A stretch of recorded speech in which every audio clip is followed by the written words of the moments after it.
Fantastic. We're recording. All right. So today's topic is sales and cold calling. Our guest is a sales and cold call expert who CEOs and managing directors hire when they need help finding new clients or looking for qualified sales meetings. He's known as the Phone Jacker, and his business is of the same name, the Phone Jacker, and we'll get into that and what that is. Please welcome our guest, Callum Beecroft. How's it going, man? Yeah, I'm very well, thanks. Hope you're good too. Thanks for having me on. Absolutely, pleasure. Really excited to hear your thought about the topic, and what you've learned, and so we can get value from your experience and all of that. So what we're going to talk about today is absolutely. So what we're going to talk about today is your background. How did you end up doing what you're doing? We're going to talk about the Phone Jacker, what that stands for.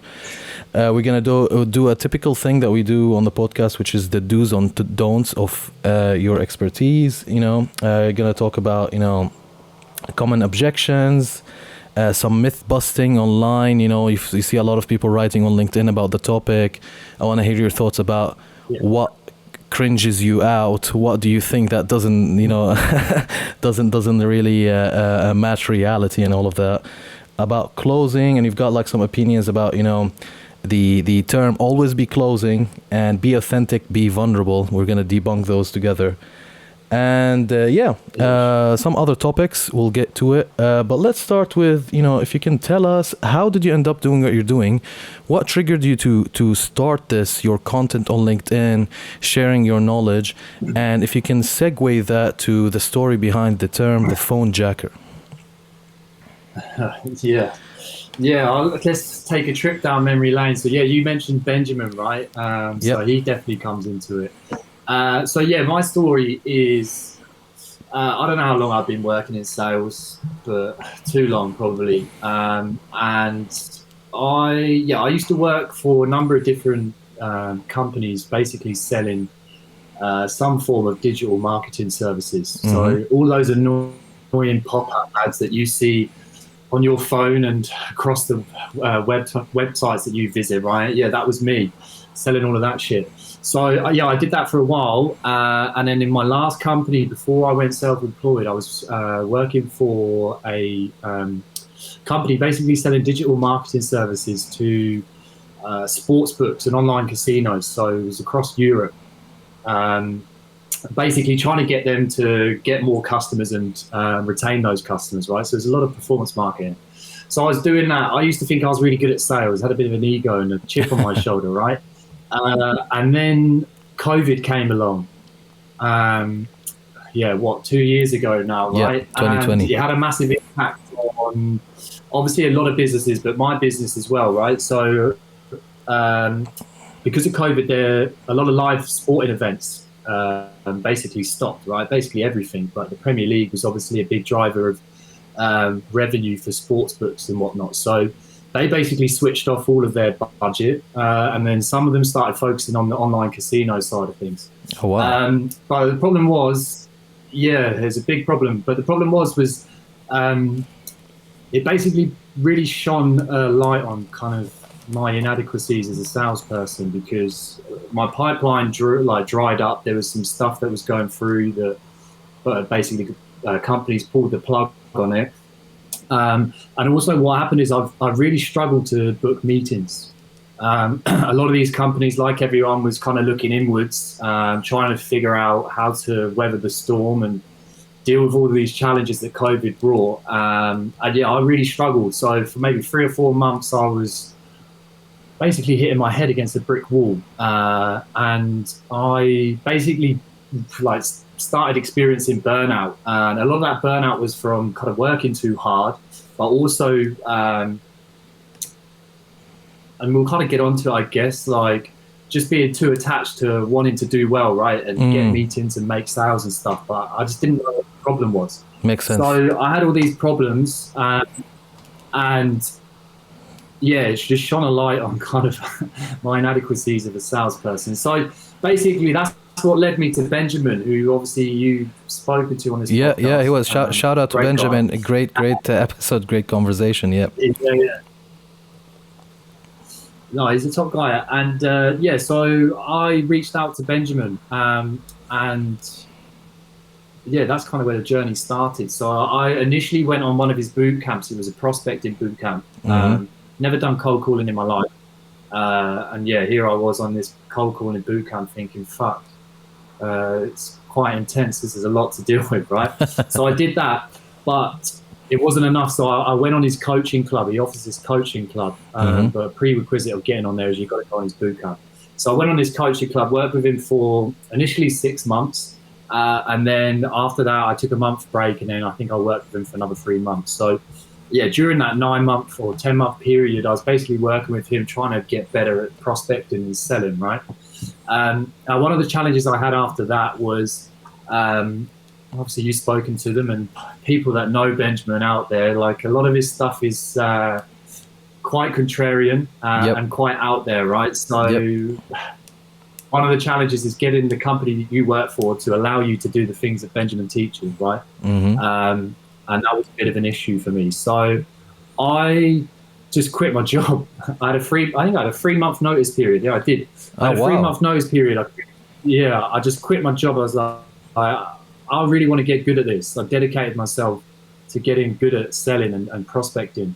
So I realized I couldn't do it at that company. So it's like, fuck this, I'm just going to quit. And I had no plan in place. And I remember the next call I had with Benjamin, I told him, he's like, what's new? And I said, look, I've quit my job. I've not got anything lined up. And he just laughed at me. He just laughed at me and just went, that's fucking best news I've heard all week. And I didn't really know what he meant. So anyway, I had a conversation with him there. And I think we were talking about, because the plan was to find another company, right? That was the plan. And I had a conversation with him about kind of interview techniques and trying to use all the things that he teaches, how to apply that in an interview and tailor it so that for the needs of an interview, right? Because it's still a sale, right? You're still selling yourself. And then by the end of that conversation, he just looked at me. It was on Zoom anyway, but he just looked at me through the camera and he just asked me a question. He just said, look, Callum, you know you're going to have, no, he said, Callum, do you know what problem you're going to have if you get a job with another company? And I was like, no. And he just looked at me and just went, look, you're overqualified.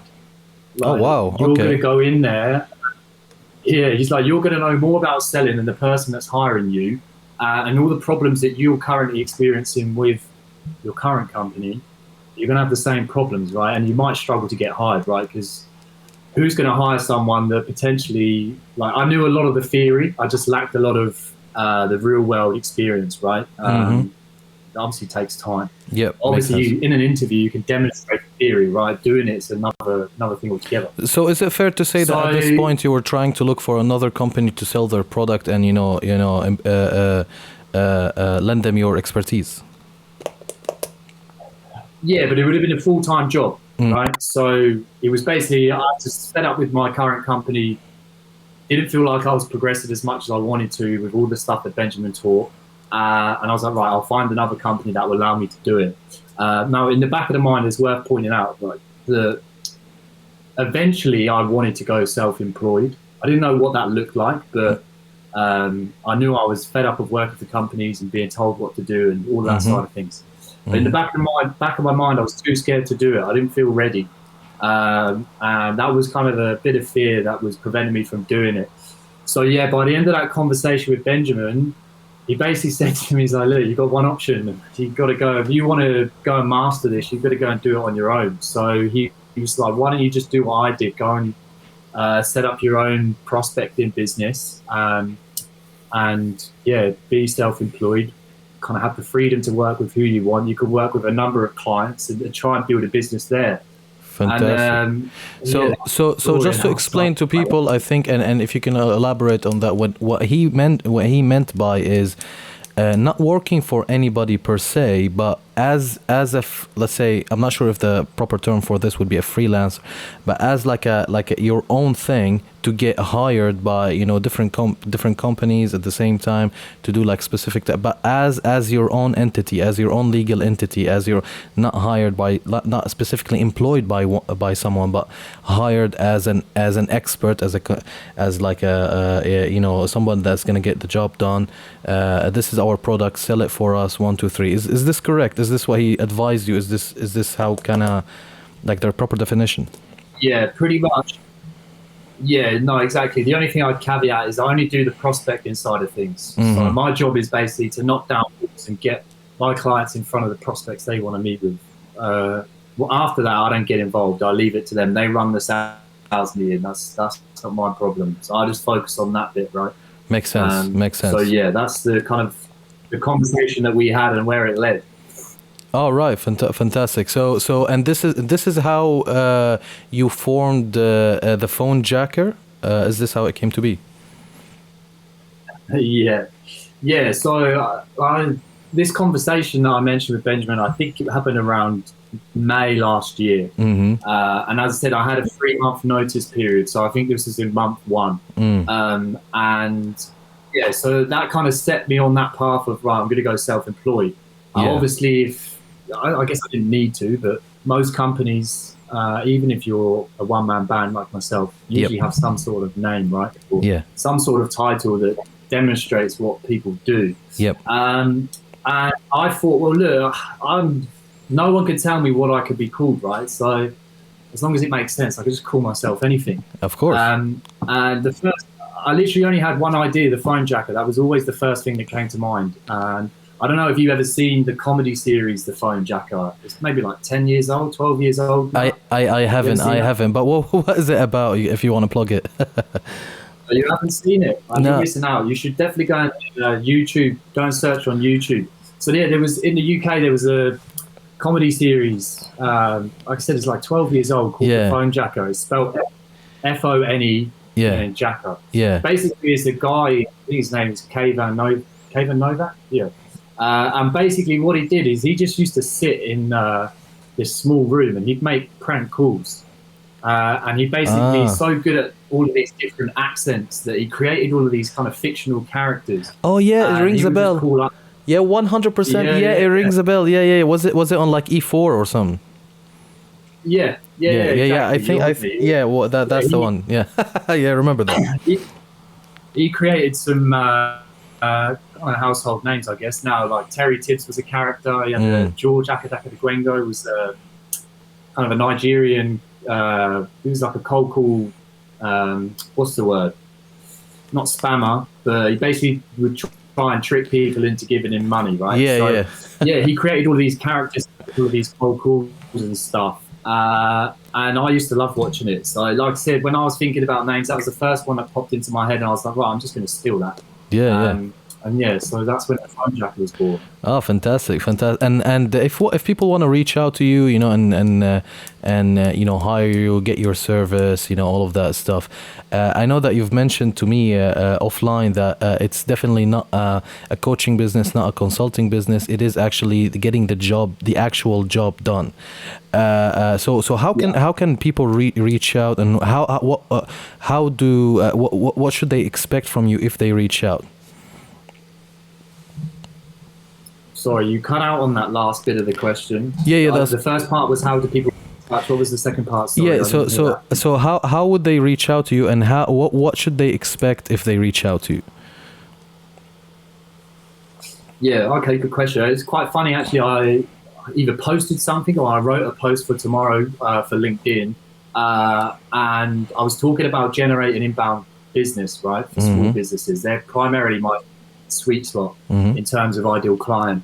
And I've been very fortunate. So I've been posting on LinkedIn since I think September or October last year. I can't remember. And for the first 3 months, my content fucking sucked, being brutally honest. And then basically, again, had another conversation with Benjamin, who obviously does a really good job on LinkedIn. I was like, look, I'm struggling with this LinkedIn business. Like, any advice? And he just said, well, why don't you just record your cold calls and start posting videos about that. Fantastic. So I did that I think from January I started posting them. Yep. And then, like there's not many other people doing it, right? So it wasn't hard to stand out. I had one post that went viral early on. I don't know why. It was just about pattern interrupts.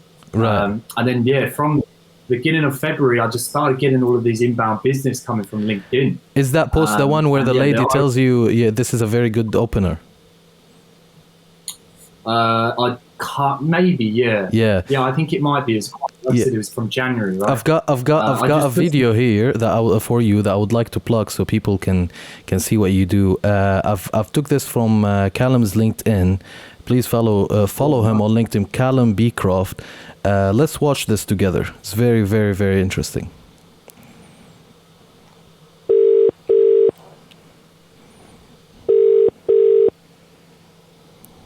Hello. Yeah, speaking.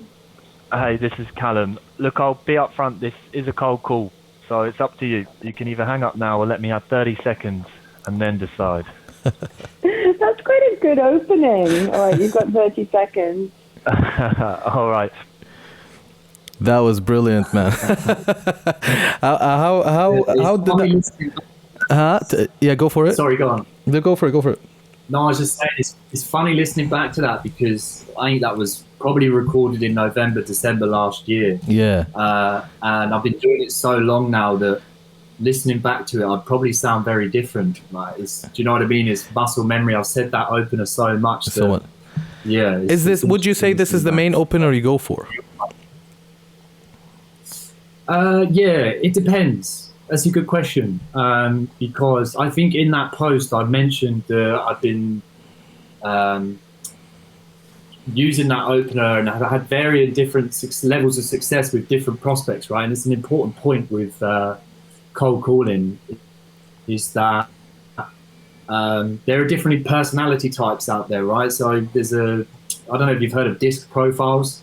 There's also Myers-Briggs as well. They're like Myers-Briggs, yeah, of course, yeah. And the first one, of course, we've actually done it in our company, yeah, 100%. Oh, really? Yeah, I've done the Myers-Briggs one. I've done the DISC profile. That seems to be the most popular. But basically, what it tries to determine is what kind of personality type you are. And there's 4. I can never remember them. But the point what I'm going to make is that as human beings, right, we're drawn to other people like us. So if there are 4 personality types, there's potentially 75% of people out there that probably aren't going to like you very much or like how you communicate or your demeanor, right? So we're drawn to the people that are most like us, and the personality types is one thing to factor in. So the reason I mention that is because the pattern interrupt that you saw there is not going to work on everyone, right? So typically I would call CEOs or MDs, and they would sit in the dominance personality trait. And not every CEO and MD has the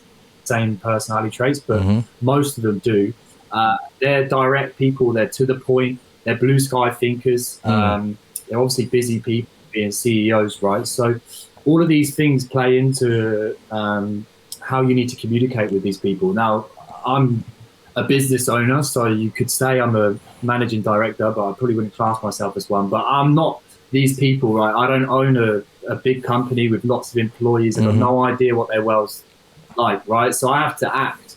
And the videos that you see and the calls that I do, like none of that was natural to begin with. Really uncomfortable to begin with. But the more I did it, the easier it got and the better I got at delivering, right? Makes sense. So yeah, that interrupt that you see there is the one that I typically use on CEOs and MDs. There's another personality trait. I can't remember what it's called, but I think it's the blue or the green. They're basically like the analytical people, and they're very different people, right? So typically they're like finance directors. They love numbers. They love dealing with all this stuff, but they're very precise people. They don't like being wrong and they don't like being told what to do. And like I said, they like to deal with numbers. Detail oriented. Thinkers, right?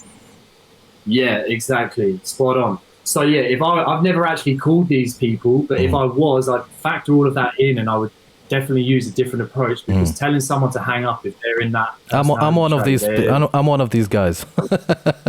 that's kind of my score. Yeah. My score was between. If I called you up and used that pattern interrupt and said, look, you could either give me 30, hang up now, or give me 30 seconds. What do you want to do? How would that make you feel? Oh, I will say go for it. But to be honest with you, if I was, you know the common objection. So what I'm gonna say now, you're probably used to. But if I was really busy or getting something done, or I'm prepping for a meeting, like imagine if before our podcast someone called me, I'd be like, just not now, do it, you know what I mean? Because I have a podcast going. Yeah. But my score was almost 50-50. I would say 51 leaning towards the big picture people.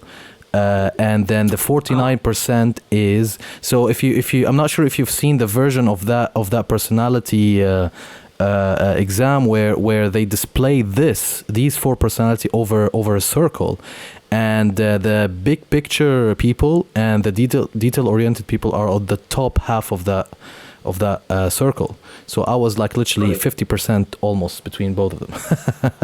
So yeah, you've got quite a bit of dominance in you anyway, so maybe that pattern interrupt would work. But yeah, it's a good point, right? It's not like we just fit in one of those quadrants, right? Mm-hmm. Like we're all different and we all have different personality traits, which is why the Myers-Briggs one is quite interesting, because I think they break it down even further into 16. I think it's 16. Yep. Yeah, exactly. So yeah, that just shows you kind of the complexity of it. 100%. For cold calling, understanding at a high level who you might be speaking to. All you need to know is that statistically your approach is going to work most of the time. There's obviously going to be that 5-10%, but yeah, you can deal with that. So should we take a little bit of a takeaway from what you said, is before you prospect, research the guy, find out the title, try to fit them in what we call in the company that I work for is a persona, right? Persona. So find out their like persona style, whatever it is, and then try to tailor the opening to that type of personality. Yeah.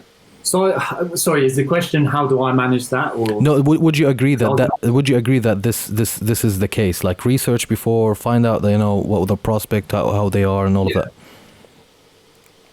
Yeah, it's a really good point. Can I ask a question, because I see this word persona like bounded about on LinkedIn quite a bit. In your company, what does persona mean to you? So persona, to be honest with you, it's not really these type of personalities. What we reference it is the actual titles of the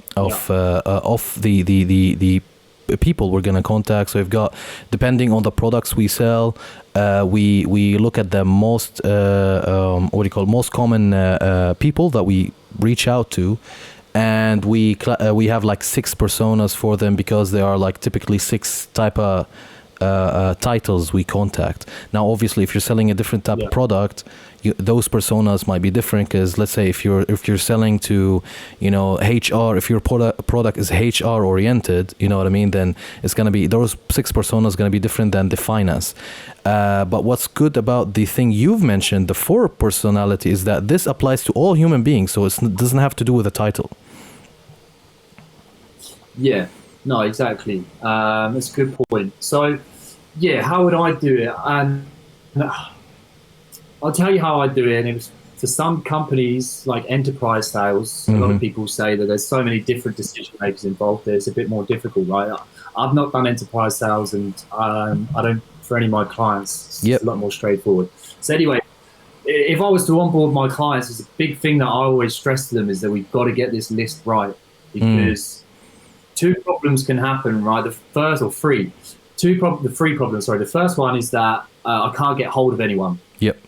And it might be that it's shit data, like, I don't know, if they bought it from a third party. I've heard some stories where people have bought shit data and they've got mobile numbers that are invalid, or they've got office numbers that aren't the actual office number, they're charity numbers, all this sort of thing goes on. So that's the first problem, I can't get hold of anyone. Yeah. So we need to figure that out, right, and get that nailed on. So obviously, if I can source a mobile number, I'm going to prefer that, but always have the office number as a backup.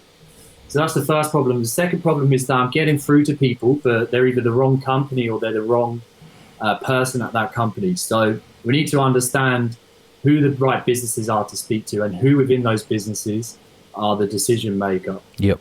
That's the second one. The third one is that maybe I'm getting through to the right person, but they don't recognize any of the problems the product or service I'm talking about fixes. Makes sense. So those are the three problems. So again, I always stress this to my clients. We've got to get all of those right. Otherwise, I'm not going to have fun and they're going to be pissing money up the wall, right? Yeah. Because I'll be wasting my time getting anywhere.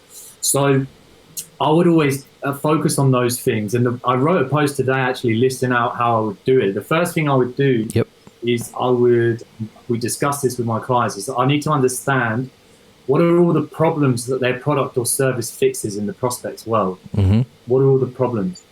The second one is how do they manifest themselves in that prospect's world? So why do these problems happen? And there's usually more than one reason, right? So I need to figure those out. And then the other one is, right, so once you've done that, now you can understand, right, who are the sorts of companies out there that are going to be experiencing these problems? Now, there are some companies that are like niche. So my old company, for example, we offered the same services as other companies, but we only did it for gambling companies, right? There's no reason why we couldn't go out and start speaking to, I don't know, Coca-Cola or Pepsi or anyone like that and do the same thing. There's no reason why we couldn't do it. But obviously some people go niche. Yep.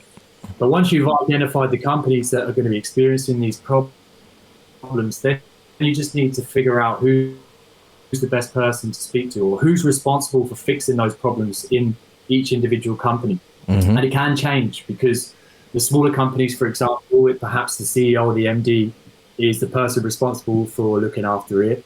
If you go bigger the company, then it might be a lot more difficult to get hold of the CEO or MD. They might have a country manager or, I don't know, if it's marketing, there'll be a marketing director. You mentioned HR, you've got heads of people, you've got finance directors, all these people. You really need to figure out who's the person within each individual company.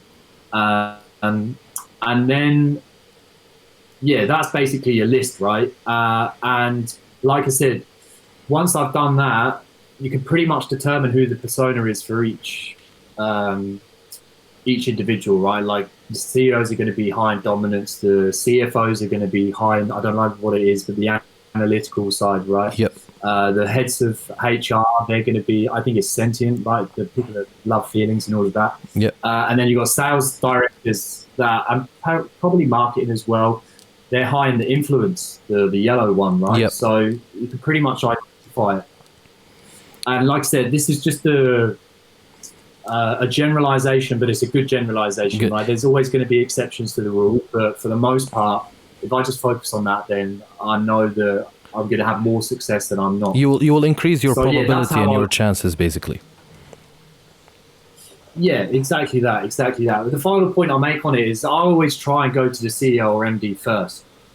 Okay. It's not always possible. Like the bigger the company, like I'm not going to be able to call up Mark Zuckerberg with ease, right? So I probably wouldn't start there, especially if I'm talking about some, I don't know, perk for employees that are only in the UK, like some gym membership, I don't know. Yeah. He's not going to give a rat's ass about that, right? So I probably would go directly to the chief of people or whatever they call it. Yeah. But if I can, if it makes sense, let's go to the CEO or MD first. For one reason, well, for a few reasons, but the main one is they care about the business more.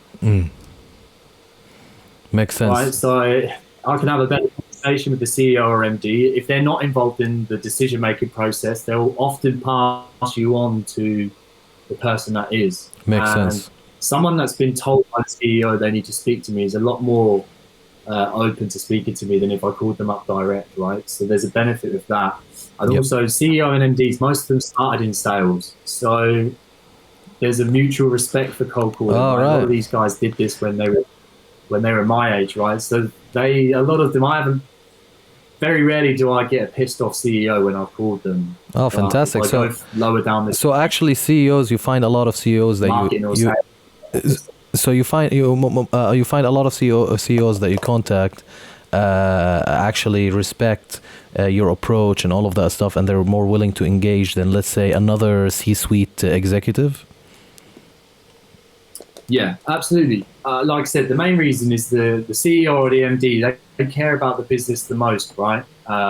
Primarily, they care about making more money, or if it's directly spending related to less, them, like saving time or stuff. Yeah, exactly. yeah, Or alleviating some emotional discomfort from whatever the context of it is. So yeah, they care about it more. Whereas like if I don't know, I've been calling sales and marketing directors. I won't name the industry. I don't want to name and shame them, but they're the industry they work in is booming, right? So they're lapping it up. They're not having to work that hard, but they're getting all this sales and this commission in right now. So they don't give a shit about doing anything different, right? I see. Yeah, I think I know. I think I know. I have an idea of what you're talking about. Yeah, yeah, yeah. So having a conversation with them is so difficult. Yeah. If I were to ask you, like, for example, from the experience you've got and all of that, what would you say are the do's and don'ts of cold calling that you've structured yourself?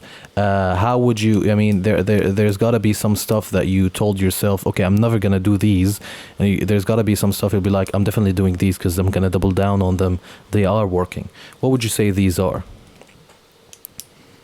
Yeah, that's a good question. I could talk for hours on this alone, right? So I'll give us three each. Talk high level. Oh yeah. I'll go keep for it simple, right? So the first thing, and I mentioned this in a post the other day, right, is that anyone that's going to do cold calling, right, you got to know two things: why you're doing it and what you're doing. Like, what are you trying to achieve? So the bit about what are you trying to achieve, some of the things, and this is the point I made in my post, is that a lot of salespeople, and I used to do this, right, I use the analogy, they're pissing into the wind. Right? The problem with pissing into the wind is eventually you run out of piss. But what I mean by that is people, or salespeople, typically just aimlessly do prospecting, right? Yeah. They don't have any targets or any structure or any strategy around what they're doing, right? So that's definitely something not to do. What I do and what I had to learn is a couple of things, right? Is measuring the right thing. A lot of people measure dials and sometimes talk time, but I think that's quite an archaic metric. It's the call centers that probably typically would focus on that. Now, the problem with concentrating on dials, right, is you've got no control over who picks the phone, or if you get past the gatekeeper, whether that person's going to be in or whether he'll even take the call. So you can't really control it. And the other problem is that if it's a metric that you need to show to your manager or whatever, it's not hard to just call fake numbers, right, that you know are not going to pick up or whatever. And salespeople will just cheat the system. And I'm the same. If I was to use dials as a metric now, if I made a call and the person didn't pick up, I'd celebrate that as a win, right? I've done one less dial, but I'm closer to achieving what I need to achieve, right? Makes sense. And talk time again, is a waste of time as a metric, because people will just keep other prospects on the phone and they'll just waste time again to cheat the system. So if they're the metrics people are being set, they'll just do whatever they can to set them, right? So the important thing is to focus on conversations, because I can control that. Let's say my target was 5 conversations a day. That might take 20 dials, or it might take 50 dials. I don't know, but I can control that, right? So that's the first thing, is focusing on conversations and knowing what you're doing. And the other part to that is, I don't want to go too much detail on it, but understanding your math of sale, right? So let's say for an SDR, you just have meeting targets, right? You just need to know how many conversations on average does it take for you to set one meeting. Okay. And once you can figure that out, then you can start putting in metrics to say, okay, let's say every 15 conversations I book one meeting, and my target every week is 2 meetings. So now I know I need to have 30 conversations per week. If you wanted to split that by 5, that's 6 a day. So now when I go into my cold calling sessions, I've got a target of conversations. Okay. And going back to the thing about list generation, as long as I'm speaking to the decision maker and it's the right company, then I've done my job, right? So yeah, that would be the first part around. Definitely don't measure it with dials or talk time. Measure it conversations and Would you- understand what you need to do. Would you say that this way you're kind of building a funnel, meaning, like for example, you're for example, as you said, let's say you need to have 6 conversations to have 2 meetings a day, and then you need to find out, okay, to have 6 conversations, on average, how much maybe you need to call? Is it like, do you, like on average, obviously, each day is different, I would say, but then you would have a funnel for yourself. Okay, if I make X amount of calls, then this will most likely get me 6 conversation, which most likely will get me 2 meetings. Kind of like you build it a funnel. I'm not sure what are your thoughts on that. I mean, you can, but I'll give you an example. So I think earlier today I had, for one of my clients, I think I had 25 mobile numbers to call. Okay. And I think 2 people picked up. Mm. The other day I called a similar number and I think I had like 7 conversations. And they're mobile numbers, right? So I got no idea kind of how many dials to conversations. Obviously you can average it out, but Yep. The point around focusing on conversations is I can control it. So I don't even think about dials. Okay. I just think, right, how many conversations do I need to get? And obviously in the back end, I'd always do enough planning so that I know I've got enough numbers that I can call on that specific day to realistically hit that I see. target. So can you correct this thought process from what you said, and please correct me, especially if somebody's hearing this, they need to understand exactly what you said. Do you mean, for example, you would keep on having dials until you hit your 6 conversations, or is that not the case? Yeah, no, that's exactly it. And I guess I'm like everyone else, right? Like, I'm human. I'll be making calls and I'll have days where I just can't be asked to do it. Or I'll wake up in the morning and I'm like, fuck me, I can't be asked to pick up the phone and dial Makes sense. today. Yeah. But I need to have something to focus on, right? So obviously I've got my clients breathing down my neck, expecting results, which is a motivator in itself, but I still got to motivate myself, right? So yeah, I can't come to this desk. This is where I do my calls. I can't turn up here without having any goal or objective in mind, because if I'm not up for it, I know I'll just quit. So I got to have it to focus my mind on doing something, and I can do that. I'll just do the dials until I hit my conversation number. From your content on LinkedIn, you probably come across a lot of other content on LinkedIn that kind of like does the same thing and stuff. And do you have, for example, any thoughts on content that you read on LinkedIn, or things or people that are preaching something that you disagreed with, or you found it cringy, or you know, like you were just like, this is not the case, this shouldn't be preached, basically? Do you have anything like that? I'm trying to think now. What's the, like, for example, I've read that you, for example, have a big opinion on the term always be closing, and so for example, if we go here, what's your position on always be closing, which in the sales world is ABC, isn't it?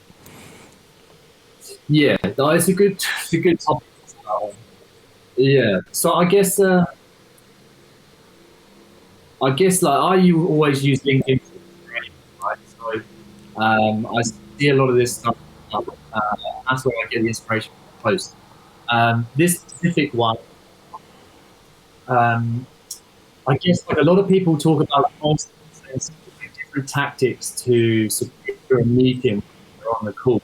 So I don't know, like using a presumptive question, saying, when should we meet to discuss this, or shall we meet tomorrow at 2 p.m. to discuss this? Trying to think what are some of the other tactics that they use. But you get the gist, right? It's all these different closing tactics to basically bend the prospect's arm into meeting with them. Now, the point of that post and my stance on it is, I don't want to ask for the meeting. Okay. Right, because if you ask for the meeting, you don't really know where the prospect stands on it. So I bet a lot of the time when people ask for the meeting, prospects just say, yeah, I'll meet with you, and they've got no intention of meeting, right? So what often happens is you get backouts and ghosting. I've seen stats that the average is like 40% of meetings result in a no-show, which is that's a lot of waste of time, right? So yeah, that's the first part. I don't want to ask for the meeting. So the bit I was talking about with always be closing is that I agree with it, but I just don't agree with the usual stuff, these techniques and these tactics to get people to secure the meeting. So what I meant by it is the always be closing. It basically starts from the first question that you ask, right? To try and identify a problem in the prospect's world, because by asking questions, you get the prospect to think about the problems in their world, and you get them to see that maybe this is something they need to do something about. So yeah, I always want to be asking good questions. I don't want to be doing the talking, right? So yeah, my structure, I typically have maybe 6-7 questions that I would always ask around the problem, like how long it's been a problem, have they done anything to try and fix it, whether that worked or not, what impact is that having on the business, is there a financial cost to it, how does that make them feel, and have they given up trying to fix it? So I want to ask all of these questions, and every question is closing, right? I'm getting them one step closer to them at the end of the meeting going, yeah, or end of the call, yeah, I think we should meet to discuss this. So sometimes I did it today on a call. I said to the prospect, I was like, all right, what do you want to do now? Yeah. And he just said, well, I guess we should meet. Oh, wow. So okay. I didn't have to close him, right? I just asked him, but I'd been on that journey before to get into the point where he admitted that he had a problem that I could potentially fix, and he needed to do something about it. Typically, the other question I would ask is if I get there, I'd just say, well, is there any reason why you wouldn't want to explore this further on a call? So I'm not asking for the meeting. I'm asking for them to tell me if there's any reason why they wouldn't want to. And if they say no, then I'll just say, okay, well, have you got your calendar there? If they say yes, then we can discuss that, and I can handle any objections or any questions that they have there and then I'll probably ask them, well, what do you want to do now then? So this is actually very interesting. What I would take from this, and if you can elaborate on that, is that from what you said, I can see kind of a structure forming, as if obviously from what we've seen in the video, you have your intro, your greet, each person called it differently, greeting, intro, hello, whatever it is. So you've got that section, and then you've got the questions that you ask about the question that you've just mentioned about trying to discover what's going on, like what's annoying them, what's the pain, what's all of that stuff. And you, as you said, you've got several questions like how does that make you feel, how long has this been going for, and all of the things that you've mentioned. And then you've also mentioned, like, at some point you might as well ask them and open, what do you think should happen now, or how should we take this further, or the statement you've said. Where would you actually tell them what the product does? Would you put that between the last question you said and the pain discovery? Because, for example, what I'm imagining is that you're discovering the pain, you're asking them, how long has this been, all of that stuff, and then they answer all of the question, and then if you say, okay, what should we do next, without telling them, like, what do you do, wouldn't they say, for example, how can you help me, for example, or something like this? I don't know. I don't know if that makes sense, but I'm trying to get the structure of it. No, it does. Yeah, it does make sense. Basically, like, how does the product or service that I provide or my clients provide that I'm talking about, how does that fit into the conversation, right? Yep. So, I mean, it depends, right? Sometimes I'll get the question up front, right? I'll be like, well, what the fuck do you do? Because like I said, my structure is I do the pattern interrupt, I get the 30 seconds, and then I talk about the problems that they're typically experiencing that I can fix or maybe can fix. Yeah. So I talk about that, but never mention the product, or very rarely mention the product. So some people just go, well, what is it that you bloody do? And then I'll probably tell them, it depends. it depends. Sometimes you can just tell them, well, look, if I told you I fix these problems, what would you say? And then you can have a conversation about that. They might come back and say, yeah, I just still want to know what the bloody hell you do. Right. Or I could give them a teaser of what it is. So, Makes I don't sense. know. So, well, if I told you we were a marketing agency, you're probably going to tell me you're not interested. So, yeah, it sometimes comes up. But what's funny, right, is what does everyone love to talk about the most? Themselves, right? Yeah. Yeah, exactly. So once you start talking about their world from the gate, like out the gate, and they resonate with some of that, like it's difficult to get them to shut up. I had a call yesterday, and it went on for 10 minutes, and about 3 minutes into the call, I knew that this person was not the right person for me. He was too small a business, right? Yeah. And I couldn't get him off the phone. He just talking for another 7 minutes. And I thought to myself, like, at any point, I could just hang up here. I could just hang up. It's not going to have an impact. The good nature in me, I just couldn't do it. I was entertaining. Like I said, I wasted 7 minutes. I just couldn't. Right. So, yeah, you'll be surprised. People don't even ask the question. Maybe right at the very end, if they're towards the end of some of the questions, they might just go, hold on a minute, what is it you even do? Wow, actually, this is I think this is a very fresh perspective. I've never heard before that you can actually do the greeting, start asking them about what, not asking them about, start discovering their pain and, the struggles, all of that stuff.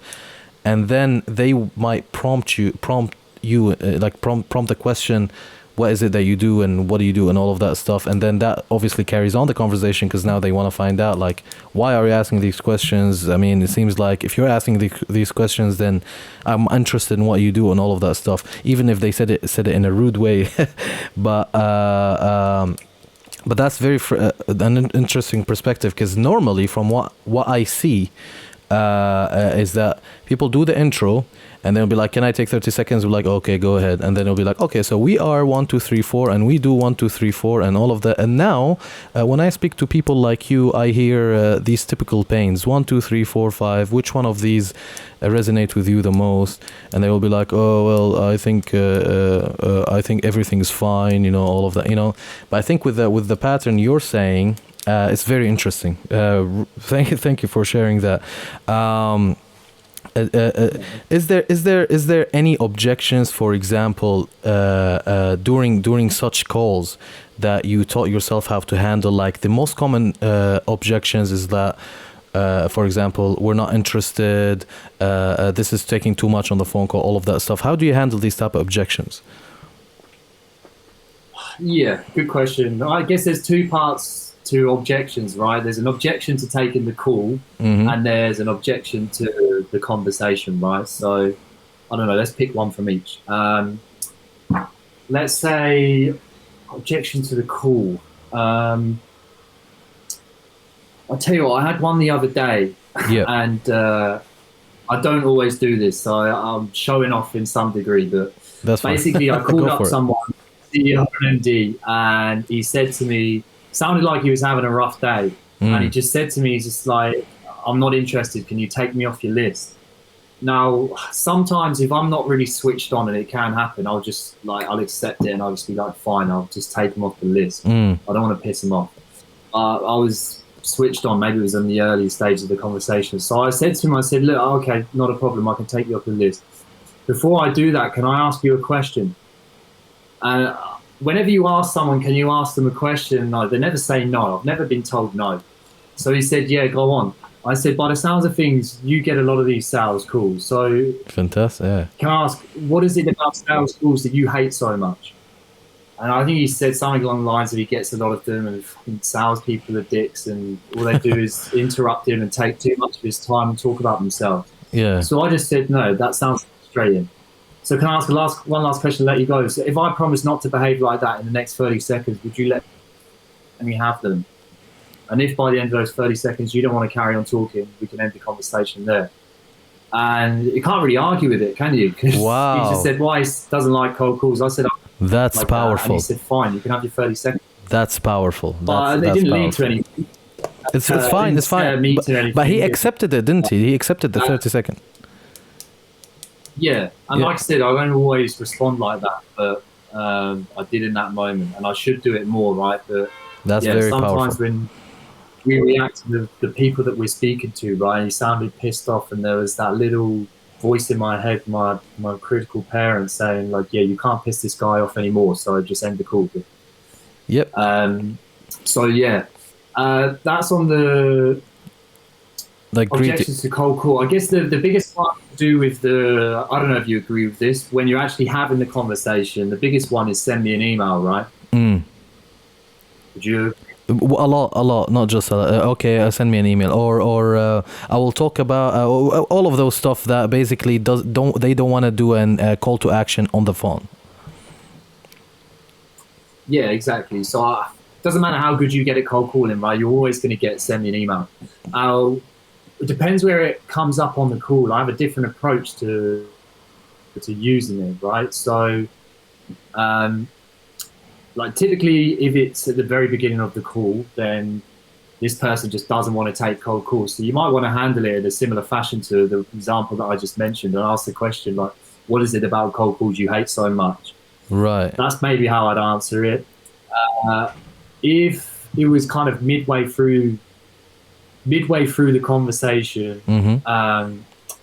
what I want to do before I send that email is I'd want to identify a problem, right? So just going off of a brief tangent here, one of the things that Benjamin always taught me is a small structure for a call is find a problem, deny it exists, and let them fight for their position, right? So although I have a structure for the cold call, these objections and the conversation can go off on a tangent at any point, right? But I know the first thing I need to do is identify a problem. So if someone says to me, send me an email, and I haven't identified a problem, then I'd ask that question. I'd ask them, so look, can I ask a question before I do that?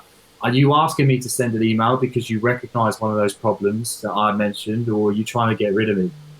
And I'll try and handle it there and then. Fantastic. And based on the answer to his question, if he says he recognizes one of those problems, then it's kind of two options, right? Maybe I can have a conversation with him about it. And there's techniques like saying, look, a couple more questions and I'll let you go. Last question and I'll let you go. You can just keep doing that, right? You can say a couple more questions, I'll let you go. 7, 8 questions. And right? Okay. So, yeah, maybe you can have that conversation. Maybe you can have that conversation there and then about that problem in their world. And I mean, I was talking to someone about this earlier, right? If I've identified a problem that this prospect just doesn't want to talk to me about it, I would just point it out. Can I ask a really blunt question? If you want to hang up, I'd understand. Yeah, go on then. So look, if you recognize this problem, are you just asking me to send an email because you don't want to talk to me? Yeah. And if he says yes, well, I say, look, I'm not going to send that email. And it's for one reason primarily, is because whenever I send an email, I never get a response. Let's be honest, you're probably not going to read it, right? So it's up to you. We can either have this conversation now or we can end things there. What do you want to do? And then they've got to make a decision, right? So, yeah, maybe that's one way that I'd handle it. Fantastic. That is very, very valuable. I think that's very practical and very valuable. So thank you for sharing that. This is amazing.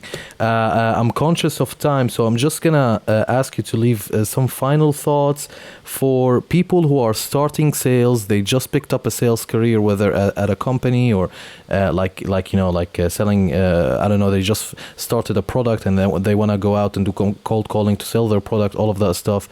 Just maybe if you can give us like the things that you found during your journey and you had to overcome, maybe a few of them, one, 2, or 3 very quickly, and then we can wrap it up. That's a challenging question. So the question is, sorry, like for example, if anyone that's like if you remember when you were doing in your journey, you probably faced some stuff that you had to be like, okay, some challenges or some things that you had to overcome. Like for example, one for me, and I will tell you one for me, is that I had to discover that it is a reality that you might be calling one day at an X amount of numbers, and none of these conversation actually does make sense. And for an experienced salesperson, this is very natural. But for someone who's just starting, they don't know that this is a reality, and this is very demotivating for them. So I'm talking about something like that. Yeah, okay. All right, some of the things that I struggled with. I think that's a good point. I think the main thing, right, is it doesn't often get talked about on LinkedIn a lot. And I don't talk about it because most of my content is aimed at business owners, because that's where I want to get some inbound leads, right? So I don't really care about salespeople. They just come along for the ride, a lot of them. Yeah. What doesn't get talked about much is kind of the consistency piece and how to turn up every single day, right? Because cold calling is a tough gig.